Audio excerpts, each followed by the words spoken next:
Level up with the new AAA Commanders MVP membership. Get all the benefits of AAA plus exclusive experiences, discounts, and tickets. Already a AAA member? Upgrade for free at AAA.com/Commanders. Hey, babies. Hey, babies. Hey, babies. Happy Tuesday, everybody.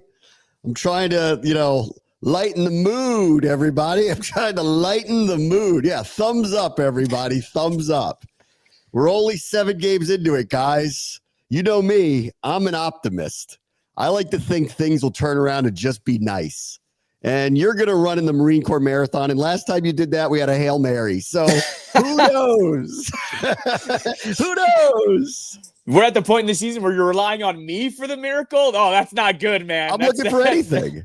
I told the story I was out with a bunch of people out in Dallas that were friends / sponsors / friends of the sponsor, whatever. I was out with a bunch of guys and they were asking a lot of like history questions of my connection to the team type of stuff. And I think I've told this. I'm sure I've told this story here. There's no stories I have left.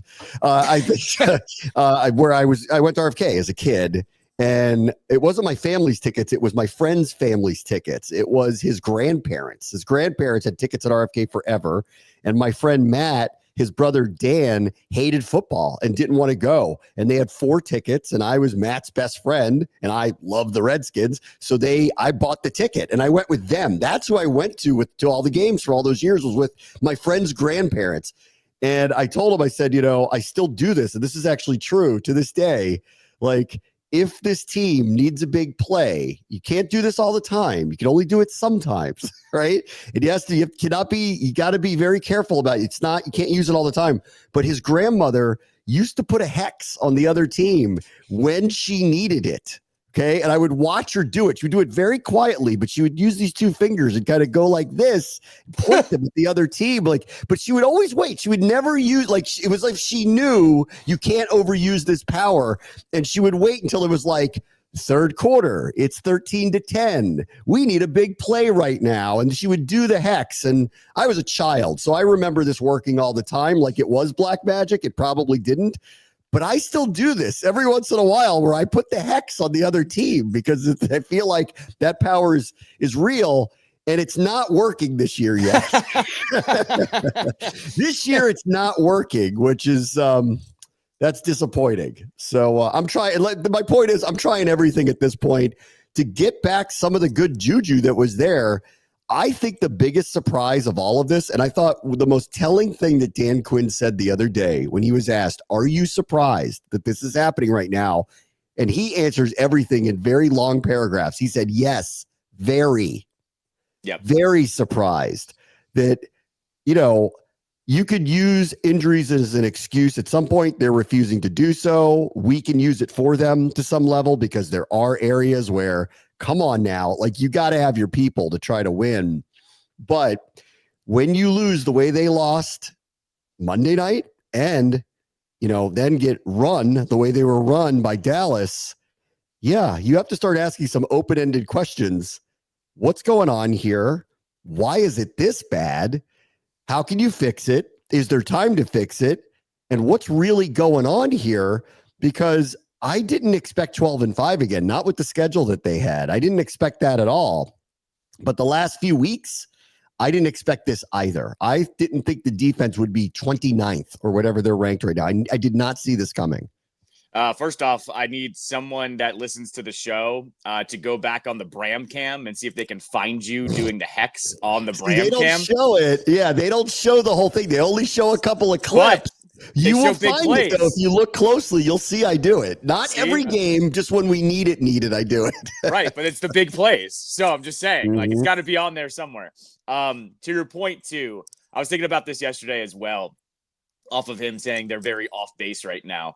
And look, this team had a 3-game losing streak last year, but remember, they were all really close games, right? It was that set where it was the Steelers, the Eagles, and the Cowboys game. And the Steelers game literally was Zach Ertz falling over a little bit more to make the call more, a first down or a offsides jump in that game.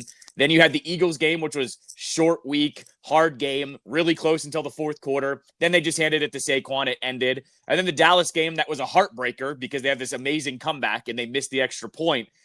Those are all things I can live with. I think that we can all live with those games, especially when we watch the NFL. And one, it's just as crazy this year as it's ever been. But to have two games like this where they had the Bears game in hand, but turned the ball over 3 times and pissed the game away, essentially, in the fourth quarter, and couldn't tackle DeAndre Swift. And then you have this game against Dallas where the defense no-shows. These are things that no one wants to live with, and that's where I think he's being quite honest there is I think everyone can handle a 1 or 2 point loss in some tough games where you're hanging in there or whatever, and you didn't make a lot of mistakes. Yeah, and then catch you have a bad break, whatever. Right. But now you're talking, it's all of the bad things. You have turnovers right now. You have the defense can't do anything, right? They can't get their own turnovers. I harped on this on Sunday's game too. You had 9 penalties for over 100 yards, whatever that amounted to. The mistakes here, I think, is what's making everyone lose their minds a little bit more than even last year when they had a 3-game losing streak. And I think it was relatively calm through that. And these two are kind of, making everyone wake up a little bit. They had a little money in the bank last year, too, by the time that had happened, because they had the start that they'd had. They'd already had a couple of clutch wins. They had beaten a couple teams pretty bad. Like Cleveland was really marginalized. Carolina was really marginalized, and they killed them. And like in the Carolina game, Mariota played because Jaden got hurt at the beginning of the game. They had the magic moments. Everybody was feeling good. The teams that you cited that they lost to, with the exception of Dallas, well, the Eagles were the best team in the NFL, and Pittsburgh was actually red hot at the time when they played them. And that game was a coin flip. And there were a couple things that could have gone either way, and they woulda, coulda, shoulda won. There was a jump off sides. There was the bad spot. Like, they could have won. And so I think everybody just stayed calm. And then once they got out of that and they played a bad team, Tennessee, they killed them again. And so it was like very quickly, everything was kind of fine. I think the part for me that's hard to kind of grasp and understand at this point, and I think I was kind of trying to verbalize this a few weeks ago.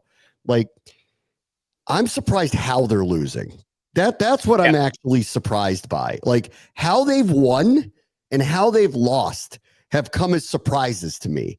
It's not that it's sports, and you never know what's going to happen, and things, it's the best reality thing on earth. You don't know what's going to happen, but when you're as close to it as I am, I got a pretty good guess most of the time, and it doesn't always go to plan, but like I could, we set up storylines. I like to think I'm kind of on it.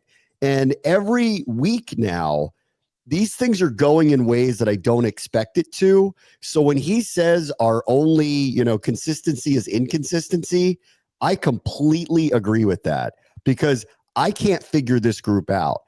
Other than special teams, which outside of people want to complain about the kicker, but like Tressway was a weapon the other day. Their kickoff returns have been a weapon. At times, their punt returns have been a weapon. Their coverage units have been outstanding. That's the only thing consistent. The only thing that's consistent right now. On offense, there's built-in excuses because Terry hasn't played in a month. Noah Brown hasn't played in 5 weeks. Debo's now hurt, marginalized on Monday night, didn't play the other day. Like, I'm sorry, that's hard to overcome. And like, I'm willing to excuse it, but it goes back to what started from day one, which is this offense never practiced with one another at any point in time. That continues into week 8 of the NFL season. They have never had their entire group together. And I look at them, Cosme's back, got through the game pretty well. I'll be honest, I did not rewatch it yet because I needed a day away from it, because I was like, what happened the other day was somewhat not surprising the way their defense had been playing, and somewhat surprising because Dallas wasn't killing anybody. So that was, I thought it would be high scoring and close. Once again, off. Like, there just doesn't seem to be any consistency what's going on here.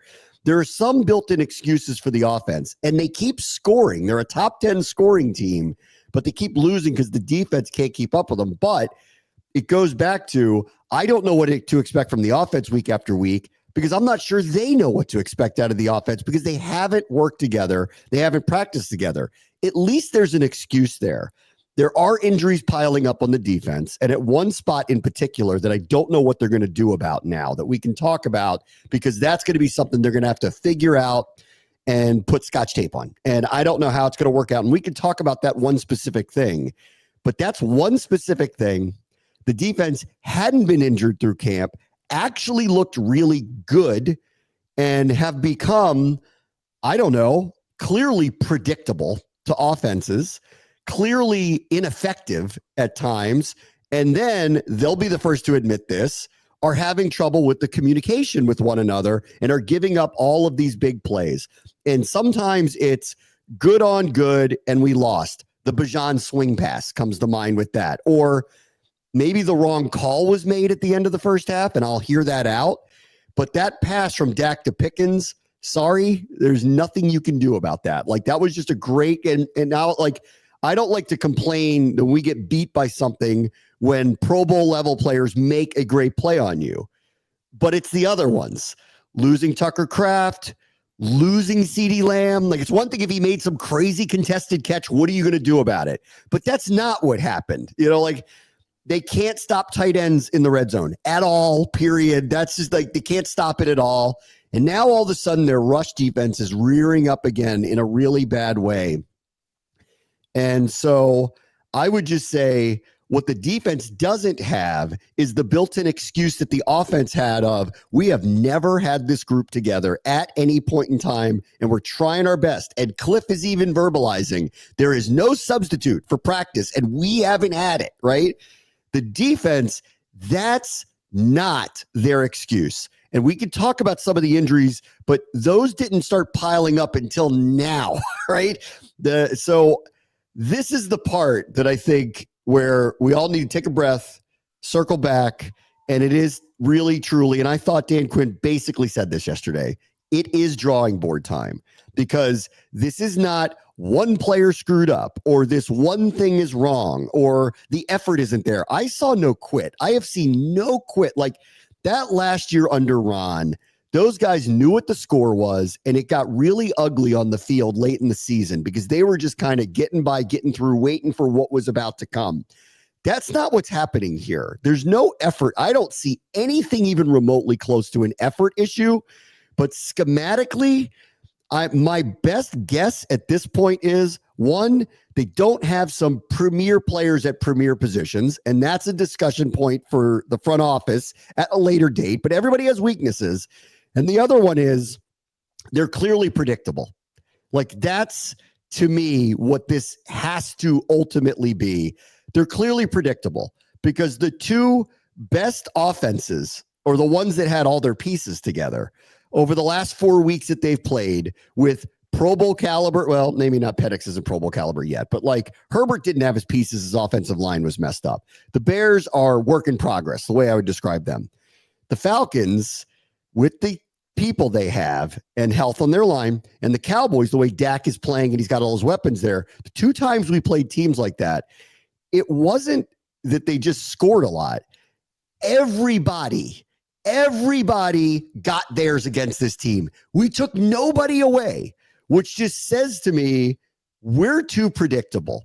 So this is why I'm like, a couple weeks ago, I'm like, no finger pointing here. Team loss, team problems. This isn't one guy's a problem and keeps getting penalties and screws us up. That's not it. We are clearly very predictable. And that, I think, ultimately is what needs to change, because I keep looking at the roster and I go, they're not devoid of talent here. Yeah. They could use some upgrades for sure. We can all acknowledge that. But like, they're not devoid of talent the way some other teams are, where they're just at a disadvantage.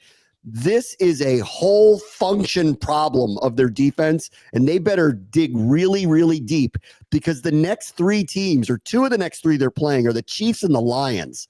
So they better dig really, really, really deep to find out, why are we so predictable to offenses? Because if that's what it's going to be against them, we're going to get routed a couple more times. I would throw the Seahawks in there too. I've been talking about them all year long, and yesterday again, last night, they also showed that they can score some points as well with their weapons too. What I would say on this too, that I was at least hopeful on yesterday, was Dan Quinn, when he addressed this, was like, we're going to be watching and then trying to figure this out tonight, as in like, we're going to be here pretty much for the rest of the day because that presser happened, when it usually does, 3:30, I think. And that's where my hope was. And I thought this was odd. I mean, this is just me looking at the schedule. When they played the Bears, they didn't go back to a scaled back schedule. They had their normal Wednesday, Thursday, Friday type practice with all the press conferences and everything. They actually are taking the short week the long week this week where they're not practicing today and they're not practicing tomorrow. I think it was literally listed as a rest day tomorrow. Yes, it is. Which granted, they need. I'm not knocking that. But what I would say is what gives me hope here is it does give them a day to really hunker down and try to figure out how they can get all of these guys back on the same page. When you were on my show yesterday, I was saying the same thing where I was going, it's not like this defense has no talent. They do. They have a lot of talent, actually. And that's where I think the fan base is kind of crashing out a little bit because I think we all know they can be better. Yeah, sure. People want to knock Lattimore. That's great. But that doesn't explain people running into each other or guys running down the field wide open. Or like you said, they can't stop any tight ends. Like Tucker Kraft has a career day. Michael Pitts, like he's, or Kyle Pitts, he is, a normal tight end. He's not amazing by any means. And he had a career day against them. So that's where I'm landing here as well, is there is talent here. They need to figure out how to get it out of this group. And I know that they can because it's basically the same group as last year. Like they were not this terrible last year. So like whether my gut is right or wrong, and they can decide whether that doesn't even matter. Here's one of the things that does. And Joe Witt's already talked about this as of a couple weeks ago. People are hearing what they're saying, right? He was too. Like he was saying he doesn't listen to it. But if you're going to come out in a press conference and say that people are hearing it, then you are. And it's ramping up now. The other day, I'm sure there was a segment of the fan base that's calling for blood.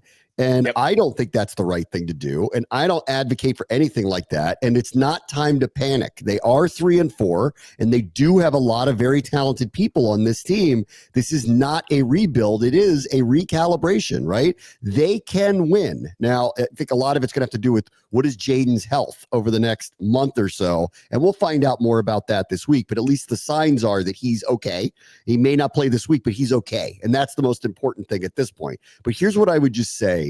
Because they've pushed back his press conference, Joe Witt's, till Friday. He's going to get the knives out for sure. The rankings have gone down each week. It's gotten worse. Dallas skewered them. Atlanta skewered them. The Chargers, that was a very good defensive performance outside of a slow start, but they took advantage of a weakened team. They should. And the Chicago game, frankly, I know that Jaden dropped the ball, but they could have had a stop, and they did not get it. And then they could have at least forced the issue and forced him to kick a field goal before time ran out to give Jaden a shot to get it back, and they didn't do that either. So it's not like they played particularly well in that one either. Here's what I would just advocate, and this is just my opinion on it. Whether they believe this is true or not, and this is for them to decide because they have to make the choices. But I would just advocate, don't point at the players here. And I haven't heard them do much of it other than, Joe Witt does, point it out. Tackling needs to be better. This needs to be better. Communication needs to be better. Well, when it's across the board and you can't put your finger on one particular thing and you're not stopping one particular skill set player on the other team, then it is the scheme on some level, whether you want to believe that or not.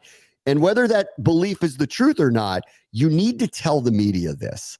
Put the pressure back on yourselves and let the players get your back here because there are really talented people here. And I think Quinn is kind of doing that and kind of did it. He was hot the other night, and I don't blame him because that's just not a result that he believes is part of his DNA. And I believe in him. Like, I know that he's going to get these guys to continue to play hard for him. There will be no effort issue on this team. This is why I believe if the effort is there, then it is the scheme. Like right now, there's something that's not fooling the other team. We get no takeaways. We rarely come close to getting any takeaways. Do we have Micah Parsons? No. But are our expectations down that we're going to get a bazillion sacks? Yes. How do you actually, how do you get around all of this? And to me, it's clearly the other team is not fooled by what you're doing at all because they're having their way with you. So whether you want to buy this or not, that it's really scheme, You must tell everybody that it is so that you can put the pressure back on yourselves and let the players get your back. The good part about this locker room is how many veteran players they have. On some levels, the age is showing a little bit, and that could be a bad thing, in the long run, because you're asking a lot of players who are at, tail ends of their careers. But these are motivated people. These are people who've been around the block. These are people that have had losing streaks before and have had bad games. They know what it's like to bounce back from it, but you got to have their back publicly. So I think this is happening, and I think it will continue to happen. But my humble opinion is point the fingers, coaches, back at yourselves on that side of the ball, defensive side of the ball. Point the fingers back at yourselves. Let the media roast you a little bit and let the players get your back, because the only way that this is going to get turned around now is they have to buy in that you believe you need to give them the answers. They don't need to give you the answers. It's important now. Otherwise, with the schedule the way it is, this could go the wrong way fast with who they're playing. Yeah, it's funny you mention that too, because I've mentioned this with this coaching staff, how they are very buttoned up PR wise. It's a 180 compared to how Ron acted. I kind of joked about it yesterday. I wonder how Ron would have handled that Monday press conference after being roasted by the Cowboys, right? I don't think very well. No, I mean, Ron was Mr. Defensive all the time. So yes. No, it would have been bad. Yeah, he was constantly, I'm not wrong. Right. And when you lose 44-22 to a team that's 2-3-1, right, you are doing something wrong. Correct. You are. And if you're not willing to acknowledge that, and it wasn't just, we had these crazy fumbles. There was a bad pick six. But they still scored 37 more points and put their foot off the gas in the fourth quarter and ran the ball a ton just to run the clock. Right. So that's what I'll say here is that since he's gotten here, Quinn, Peters, the whole entire group have been very good at, getting the message out there, being real about it too. And that's in wins and in losses. We've heard Quinn, say that they need to clean things up during wins, and then losses, he's, been blunt, whatever he needs to be. What I would say is they need to continue on doing that, because that's really easy when you're winning 12 games and the magic is flowing, with your quarterback and everything else. And then this year, when things are getting hard now, eventually there usually is a breaking point. We've watched this sport far too long to know that you can't just keep it up the entire time. That's any sport, not just football. So I'm with you here. They do need to kind of make sure the shield stays up when it comes to the players, because it also is literally the coach's fault at this point, I think, because I look at that defense, as I said, and there is enough talent there to be good enough. I know they're not going to be top 10. We knew going into this year. Remember, we had tempered our expectations to, just don't be 30th, be 20th or 15th. Yes. That would be nice. And our expectations weren't even that high. And it's you are not even reaching those. You're just as bad as you were last year in some metrics, if not worse in some metrics. The part I'm surprised by, I think, is the secondary. I actually thought it would be a major strength for them. Amos totally looked the part. He's been the part. I mean, he has been, really not a problem. Sanders still's had ups and downs for sure. Right? He's had ups and downs. But I thought he'd walk in and be a stud at the position they want him at. Lattimore looked healthy. I am not pretending that he's the player of 4 or 5 years ago, but he wasn't last year's hobbling around on one leg and just trying to get through it situation. They unfortunately lost Will Harris. That looks like a bigger deal injury than I thought it was. In the same way, I kind of knew with Wise that was a big deal when they lost him, that they weren't going to replace his production, but it's one guy. He's not a 10 to 12 sack person, but what he is a really good run edge stopper. And, do you have someone like him? They got him purposefully to try to help the edge rush defense, and losing him was a big deal. The Will Harris thing's become a really, really big deal. But it also I want to get to this because I know everyone's out for blood. Wholesale changes on the defense. Who are you talking about? Because the defensive line is a rotational group. They already use everybody. And now at defensive end, they're going to have to get very creative with who's on the edge. I think you're going to see Luvu out there probably a little bit more than you would possibly expect. Von Miller's going to earn his paycheck now. He's going to have to play a lot more than I think they probably anticipated, wanted to, expected, but it is what it is. They're going to have to put it, they have too many injuries now. They're just going to have to do something about it. Linebacker. I know people have talked, taking Luvu off the field. They've talked about Bobby Wagner. I will reiterate, Like, whether you think he's playing well enough or not right now, one, I think he's playing well enough to stay on the field. I don't think he's that much of a liability. I think Bijan Robinson makes a lot of people look stupid, not just him, a lot of people. And I don't think, considering what he means in that locker room, who he is, benching him is a good idea, to the point of, if you don't want the media pointing and you don't want the players turning on the coaches, which is what I don't want here. And I don't see that happening. I think we're all looking for answers together here. I really don't think the answer is pulling him. I think that's a mistake in the locker room to do something like that. You don't pull a Hall of Famer off the field. Yes, I'd like to see Jordan McGee play a little bit more. They need an answer for running backs and tight ends. Could that be Kane Medrano? Could that be Tyler Owens? Well, I think if the coaching staff thought they were ready to be, they'd probably be playing more than they already are. So I think there's some development there with one of those guys to become that person that they need, this larger safety who can cover, Buffalo nickel, whatever you want to call it. Those guys clearly haven't earned the playing time yet. They may have to expedite that to find out, like, can one of these guys do this? At corner, Lattimore's one to watch. I will keep an eye on that because Jonathan Jones is now healthy and back. Do they rotate the corners a little bit more? Sure. Does that mean Lattimore doesn't play? Absolutely not. He plays. Like, there's no way around that. And at safety, with Will Harris out and you're not playing Owens, what exactly are their options of players that you actually think should be playing? So for those of you that are looking around, looking to knife somebody, the problem really is, who are you going to knife? And I don't think that just, turning it upside down and going, well, we're just going to put a bunch of new guys in. One, who that isn't playing right now that are you talking about that should be playing a ton more or isn't, or being held back? Like, I don't know who that would be. And two, to the point of, I actually think this is a whole unit situation and not one player or personnel situation.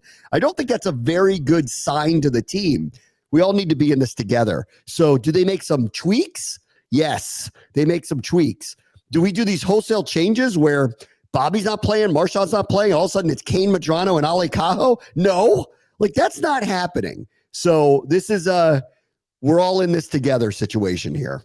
The metrics say on Wagner too, he's not terrible. Like, he's actually playing fairly well. He's not terrible. No, he's right. not. He's not. I said this after that Bijan game, and I'll say it again.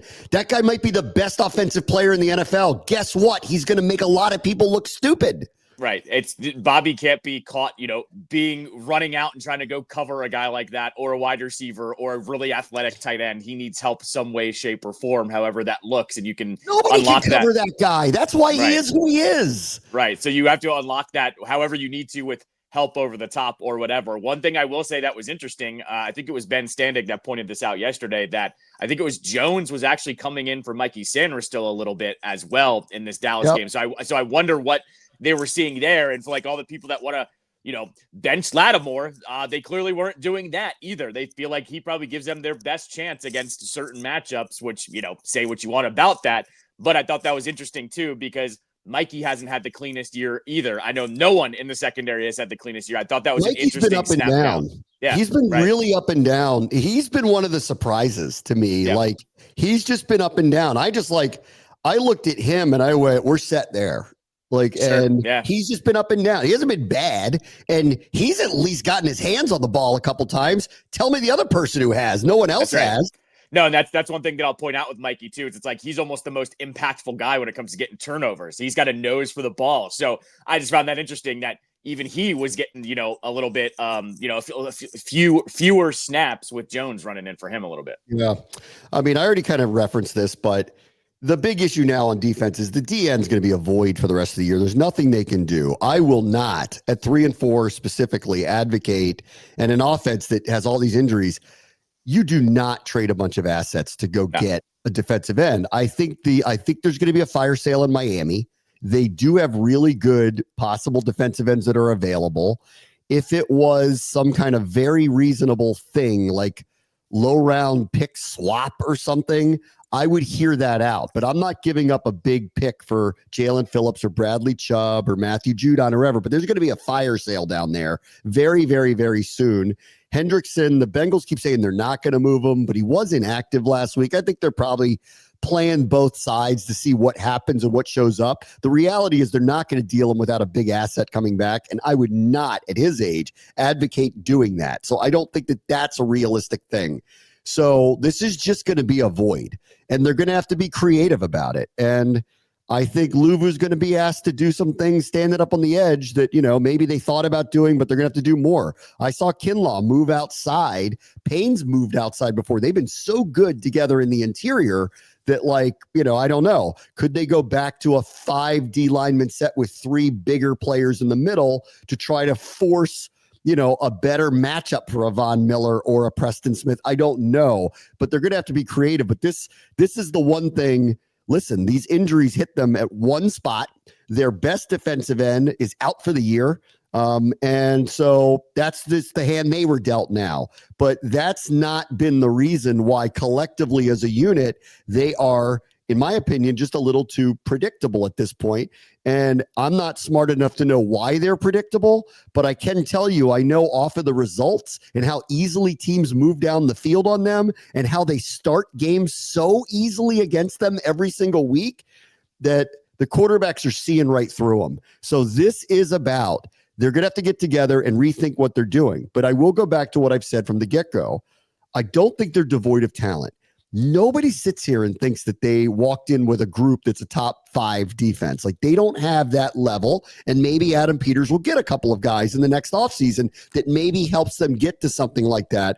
But 29th is unacceptable. I thought they would be top half of the league. And frankly, at camp, I'm like, I think people are going to be surprised how effective they are because they have a lot of options with all of this group of players that they have.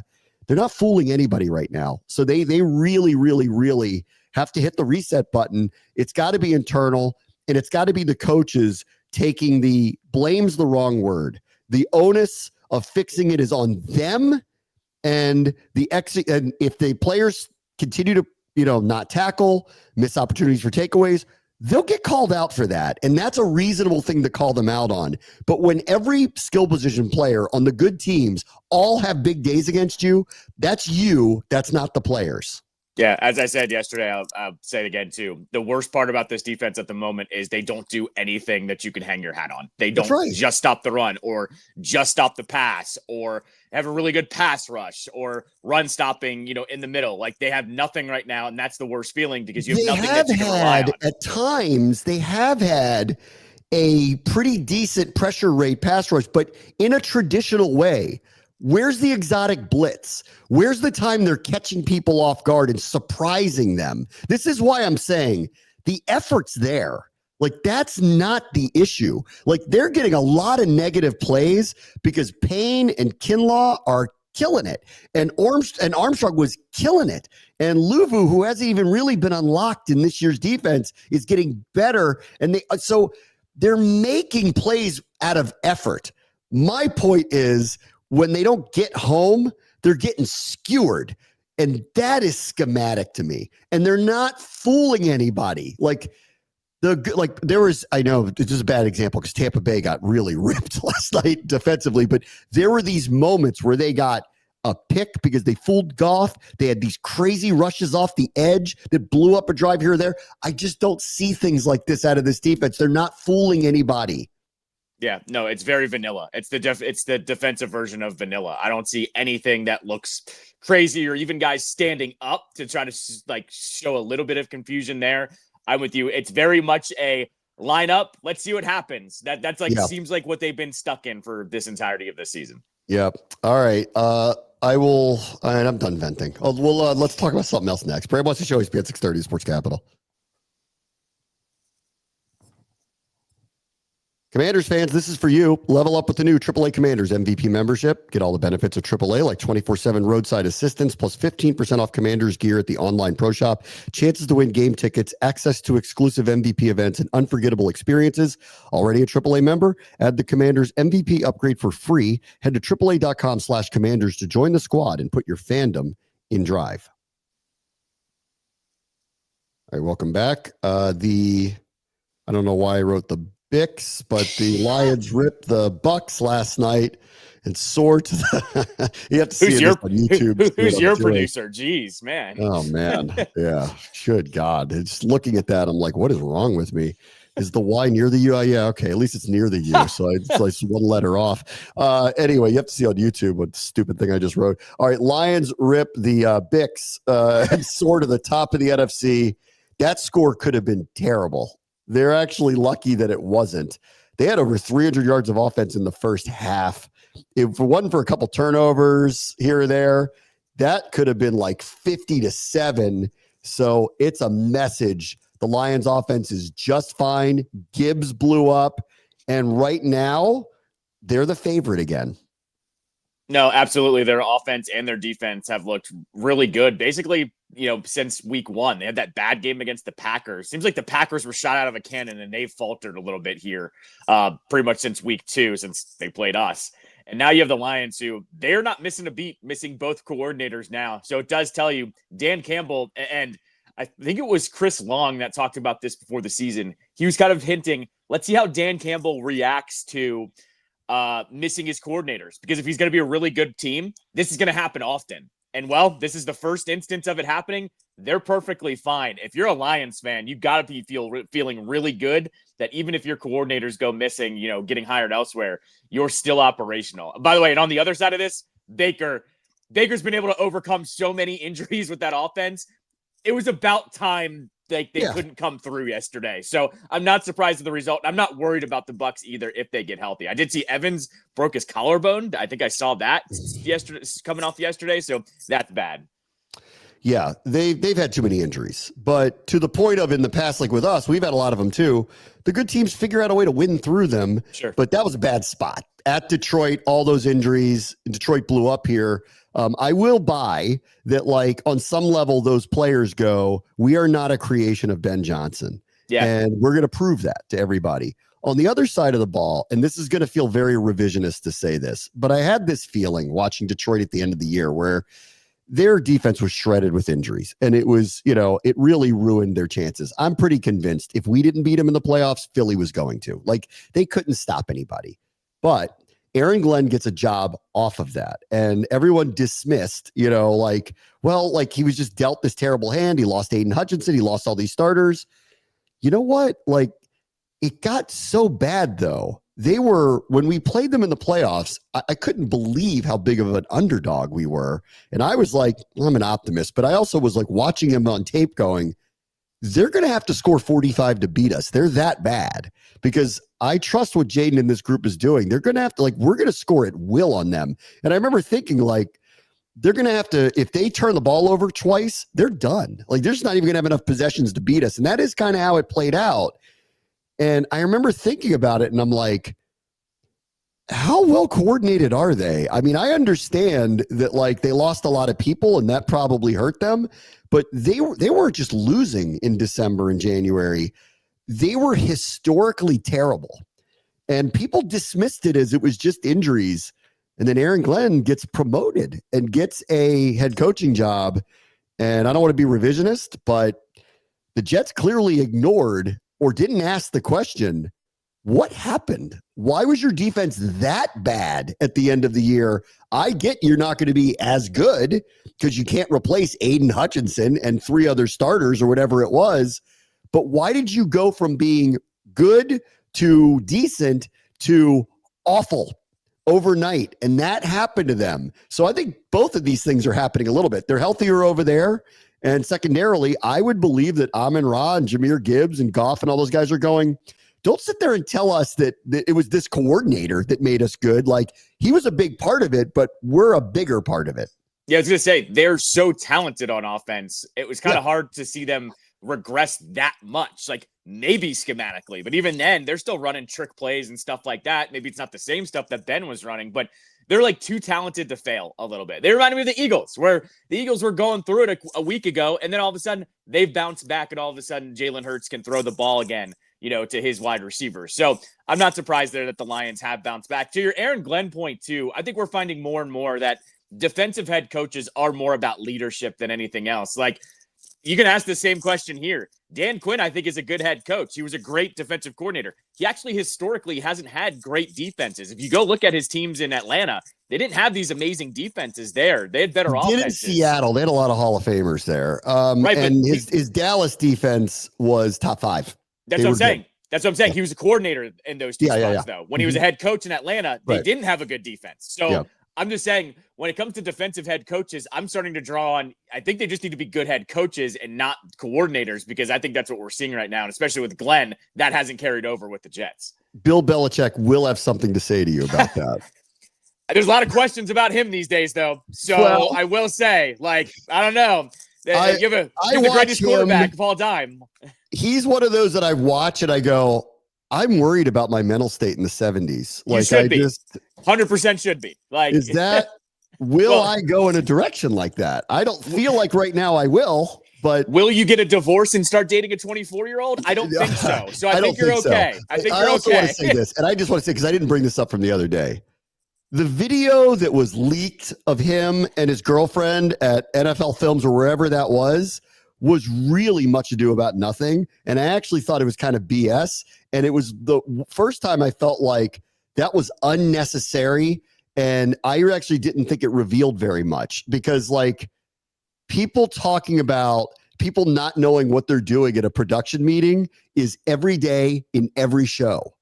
So because I've been at the highest level of sports production, and trust me, there is not a day that even the group that's working together is not yelling at each other about the slightest little tiny thing, because everybody's idea has to be the best idea. So that video, like all the other stuff Pablo did, I get it. Like that stuff was like real reporting good. This one actually felt like a pot shot, and I actually didn't feel like it was as embarrassing as they all tried to proclaim it was. I didn't feel that way when I watched it. The problem is it's one thing if you and me argue about a production thing or how something looks on a graphic or whatever. It's another to have her walk in there. It's her. That's all it is. It's her. And here's the thing. Nobody wants to hear anything from her. That's what it is. She hasn't worked in the industry. She hasn't been in sports at all. So with Pablo, I will say this. Pablo said this when she started to be really petty towards him for the first thing that dropped over the summer. Right away, I went, oh, this is going to be great because Pablo knows how to be petty. This was just a shot at her. Like, this was I got a leaked video of a frustrated staff member that didn't want to be bossed around. It was the first time that I watched something through all of this, and I went, that's a little much. And I really don't think that that's very revealing. And this is every television, welcome back behind the curtain. That's every show. Like, it's just, it is. And so I was like, because it came out of her mouth, come on. The problem is it's both of them, and neither one of them know what they're talking about that either. So that's true. True. She's too young. He's too old to talk about. Yeah, I agree. Real quick, Houston's offense is sinking again. I think their offensive line's a mess. I'm worried about Stroud. I like the numbers really aren't very good. Seattle's defense, again, really is very good. Jackson Smith and Jigba. I thought when they made the changes at wide receiver, I'm like, are they really going to get a lot of production? They are. So they're right so far about everything. I was extremely, I had a lot of scrutiny on them. I did not buy what they were doing in the offseason, and they've proven me wrong. So I'll shut up because now they're on a bye, and we got them after Kansas City. Yep. I've told you, I believed in Seattle from the beginning. They won 10 games last year and were the quietest team coming into this year. It's true. I know it's a tough division, but 10 games last year was really good. There just happened to be Washington that won 12 and went into a wild card. I liked what they did. Houston, man, there's that joking thing where Sherman said 3 or 4 weeks ago, oh, has Russell Wilson played himself out of the Hall of Fame? I started saying this in week 2. Has CJ Stroud played himself out of an extension? I think we have to start asking that question with Houston because it's not good. It's not like he has nobody. I know his offensive line's bad, but it's looking really terrible for him at this moment. Do you actually want to ride with him? Because now we're on 2 years removed from his rookie year, and it's not great. I will tell you, if they actually wanted to move on, they would get a massive haul for him.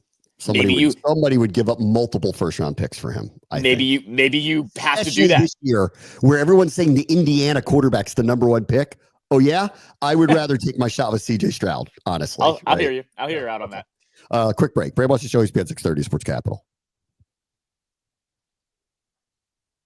Commanders fans, this is for you. Level up with the new AAA Commanders MVP membership. Get all the benefits of AAA, like 24/7 roadside assistance, plus 15% off Commanders gear at the online pro shop, chances to win game tickets, access to exclusive MVP events, and unforgettable experiences. Already a AAA member? Add the Commanders MVP upgrade for free. Head to AAA.com/Commanders to join the squad and put your fandom in drive.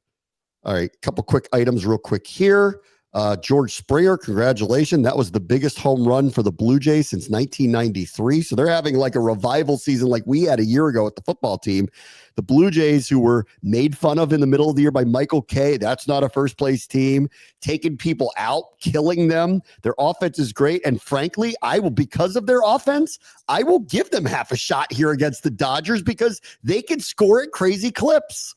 Yeah, no, I give them a puncher's chance. They remind me of the Nats a little bit because they have to go up against the Dodgers. But I'll say this, the Dodgers not only have the best player in baseball, he's the best he's ever played. Like, I know we didn't mention Ohtani because it happened over the weekend, but dude hits 3 home runs and throws 100 miles an hour. He might be the actual best of all time. Like, seriously, best of all time right now.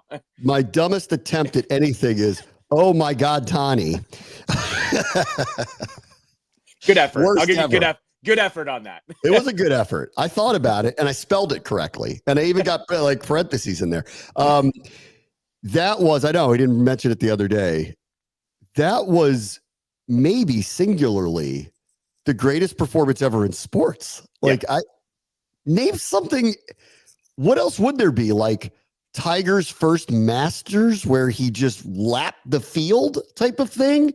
Or that was, I don't know, very beginning Mike Tyson where he was so dominant against people, but in a team sports setting, I'm not sure I ever remember anything like this singularly by anybody. I mean, I guess Jordan scored 63 in a playoff game, but that was before they started winning championships and it wasn't in the finals. This was an elimination game. He did this. That was truly insane. And context matters. He had Tommy John surgery. He's out there throwing 100. Like, it's not like he's been that way for a long time. He only just started pitching again this year. He's ridiculous. He's the best. He's so fun to watch. I know people that literally subscribe to the MLB package just to watch him at this point. That's a guy that's moving numbers. So if and I would think all the rivals want some kind of action against the Dodgers. Where's Pablo Torre on him? Because he's so sketchy. Like, there's so many sketchy things about him. The contract he signed with the Dodgers, that can't be legal. Translator. The weird gambling stuff with the interpreter who took the fall for everything. What else? There was something else happened. A real estate deal that went really weird in Hawaii with him. Where's Pablo Torre on that one? Because he's amazing, but he's definitely hiding a lot of things. That's a big closet he's got that he is hiding right now of stuff in there. If I'm Pablo, and I'm sure Pablo would agree with me on this, I'm taking down the billionaires, the snotty 24-year-old that's dating the 75-year-old coach, and I'll leave the Japanese best player of all time because those will stay in the closet and he can uncover them probably at any time.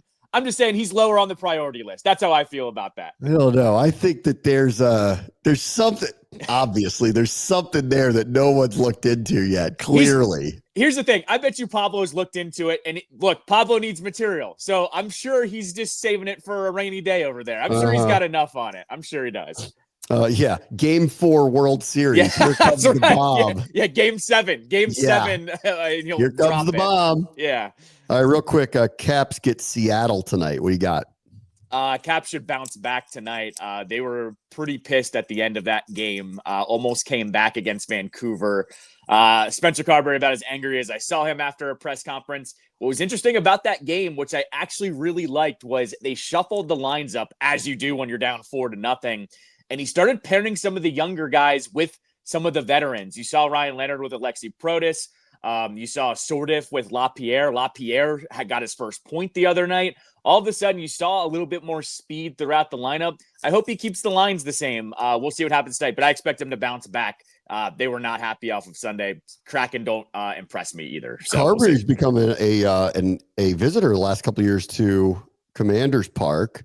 Yep. So he and Quinn have a relationship, and Sunday was the Sunday of fury for both teams. Terrible performances by both teams. So maybe they put a call into one another, get a rebound tonight for the Caps of Seattle, and hopefully Monday night in Kansas City. At least I hope we just get a much better performance than we got, because I'm not asking that much.